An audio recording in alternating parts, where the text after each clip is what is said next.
Thiruvananthapuram Nedumangad ഇരിഞ്ചിയത്ത് tourist bus മറിഞ്ഞ് ഒരാൾ മരിച്ചിരിക്കുന്നു. ബാക്കി ഉള്ള ആളുകളുടെ പരിക്ക് അത്ര ഗുരുതരമല്ല. 49 പേരായിരുന്നു ആ ബസ്സിലുണ്ടായിരുന്നത്. അവരെ തിരുവനന്തപുരം മെഡിക്കൽ കോളേജ്, നെടുമങ്ങാട് താലൂക്ക് ആശുപത്രി, ഒപ്പം SIT ആശുപത്രിയിലായിട്ടാണ് പ്രവേശിപ്പിച്ചിരിക്കുന്നത്. കുട്ടികളെയാണ് SIT ആശുപത്രിയിൽ 7 പേരെ പ്രവേശിപ്പിച്ചിരിക്കുന്നത്. ഇതിൽ ദാസിനി എന്ന 60 വയസ്സുകാരിയാണ് മരിച്ചത്.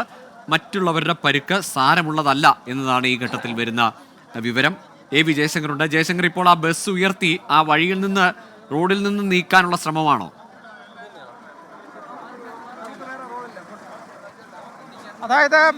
അതായത് ഗോകുൽ ഈ ബസ് നിലവിൽ സ്റ്റാർട്ടാക്കിയിട്ടുണ്ട്. ഈ ബസ് അല്പദൂരം ബസ് സ്റ്റാർട്ടാക്കി മുന്നോട്ട് കൊണ്ടുപോയിട്ടുണ്ട്. നിലവിൽ ഈ റോഡിൽ നിന്ന് ഈ ബസ് മാറ്റുക എന്നത് തന്നെയാണ് ലക്ഷ്യം. എന്തായാലും നിലവിൽ ഈ പോലീസും ഫയർഫോഴ്സ് ഉദ്യോഗസ്ഥരെല്ലാം തന്നെ ബസ്സിൽ കയറി വീണ്ടും ഒരു പരിശോധന ഇവിടെ നടത്തുന്നുണ്ട്.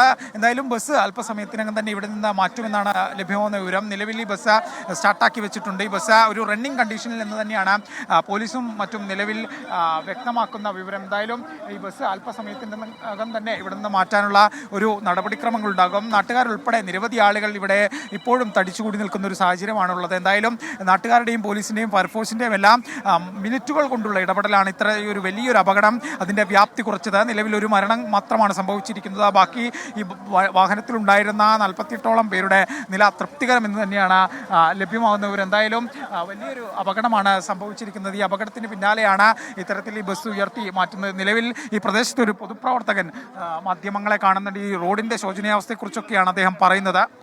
പരിശോധിച്ചാൽ തന്നെ ഏറിയ 2 തട്ടായി. ഈ പഴകുറ്റി വെമ്പായം റോഡിന്റെ ഒന്ന് പരിശോധിച്ചാൽ പല സ്ഥലത്ത് നിർമ്മാണം പൂർത്തിയായിട്ടില്ല.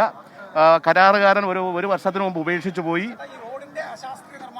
അത് തന്നെയാണ് പ്രധാന കാരണം. ഈ റോഡിന്റെ അശാസ്ത്രീയമായ നിർമ്മാണം തന്നെയാണ് പ്രധാന കാരണം. ഈ പ്രദേശത്ത് ധാരാളം അപകടങ്ങൾ ഈ റോഡിന്റെ ഇപ്പൊ ഈ വളവ് കഴിഞ്ഞ് നോക്കിയാൽ ഒരു വളരെ വലതു ഭാഗത്ത് അമിതമായ കുഴിയുണ്ട്. എന്തായാലും നാട്ടുകാരായ ഒരാളാണ് പ്രതികരിച്ചത്. അശാസ്ത്രീയ നിർമ്മാണം ഉൾപ്പെടെയുള്ള ആരോപണങ്ങൾ നാട്ടുകാർ ഉന്നയിക്കുന്നുണ്ട്. ഈ ബസ് ഏതായാലും എന്താണ് അപകട കാരണം എന്നതിൽ വിശദമായ പരിശോധന നടക്കട്ടെ. അതിൽ ഈ ഘട്ടത്തിൽ അതിനൊരു തർക്കത്തിലേക്ക് പോകാനുള്ള സമയമാണോ എന്നറിയില്ല. ഏതായാലും ഒരാളുടെ മരണം സംഭവിച്ചിരിക്കുന്ന ഇരിഞ്ചിയത്തെ ആ ബസ് അപകടത്തിൽ ഇപ്പോൾ അതൊരു നാട്ടുകാർ തമ്മിലുള്ള ഒരു തർക്കത്തിലേക്ക് പോവുകയാണ് സാഹചര്യങ്ങൾ. അതല്ല, അതിനുള്ള അവസരമല്ല ഇത്. കൃത്യമായി വളരെ ഭംഗിയായി രക്ഷാപ്രവർത്തനം പൂർത്തീകരിച്ചാണ്. അതിനേറെ അഭിനന്ദനം അർഹിക്കുന്ന തരത്തിലുള്ള ഇടപെടൽ നടത്തിയ നാട്ടുകാരാണ്. അവിടെ അങ്ങനെ ഒരു തർക്കത്തിലേക്ക് പോകേണ്ട സാഹചര്യം ഇപ്പോൾ ഉണ്ടോ എന്നറിയില്ല.